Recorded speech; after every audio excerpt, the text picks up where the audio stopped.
কক্সবাজারে আশ্রিত রোহিঙ্গা শরণার্থীদের খাদ্য সহায়তা কমে যাবার খবরে উৎকণ্ঠা সৃষ্টি হয়েছে। ক্যাম্পে বর্তমানে একজন রোহিঙ্গা দৈনিক ৪৮ টাকার খাদ্য সহায়তার পরিবর্তে আগামী মাস থেকে তা অর্ধেকে নামিয়ে ২৪ টাকা করার সিদ্ধান্ত জানিয়েছে WFP। এদিকে রোহিঙ্গা নেতারা খাদ্য সহায়তার চাইতে জাতিসংঘের তত্ত্বাবধানে একটি সেফ জোন তৈরির দাবি জানিয়েছেন। তারা আগামীকাল জাতিসংঘ মহাসচিবের আগমনের দিকে তাকিয়ে আছেন। মুর্শিদুর রহমান খোকনের তথ্য ছবি নিয়ে থাকছে রিপোর্ট। শুক্রবার রোহিঙ্গা ক্যাম্প পরিদর্শনে যাচ্ছেন প্রধান উপদেষ্টা ডক্টর ইউনুস সহ জাতিসংঘের মহাসচিব অ্যান্থনিও গুতেরেস। বৈশ্বিক মন্দায় সম্প্রতি জাতিসংঘ রোহিঙ্গাদের খাদ্য সহায়তা দৈনিক ৪৮ টাকা বরাদ্দ থেকে অর্ধেকে নামানোর পরিকল্পনা করেছে।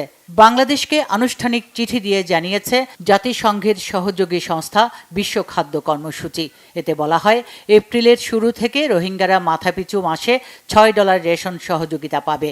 আগামী এপ্রিল থেকে জন প্রতি পাবে ২৪ টাকা সমমূল্যের অর্থ।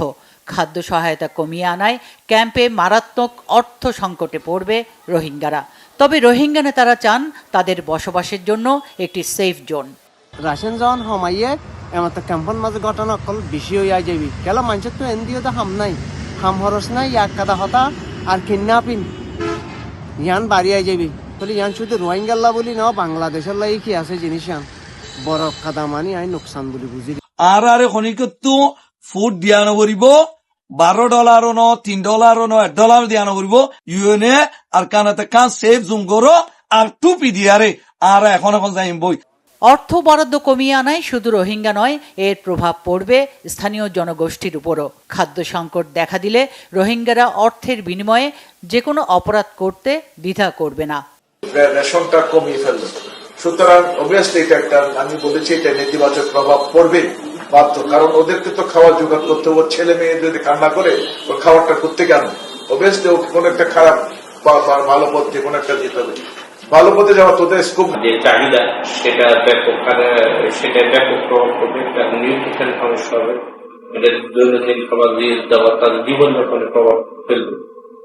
তো আপনার যে কোনো হঠাৎ করে এটা অর্ধেকের বেশি কমে যাওয়া, এটা নিশ্চয় ভালো সংবাদ না।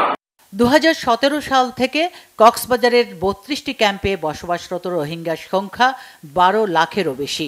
সম্প্রতি নতুন যুক্ত হয়েছে আরও ৭০,০০০। Bangla vision news desk.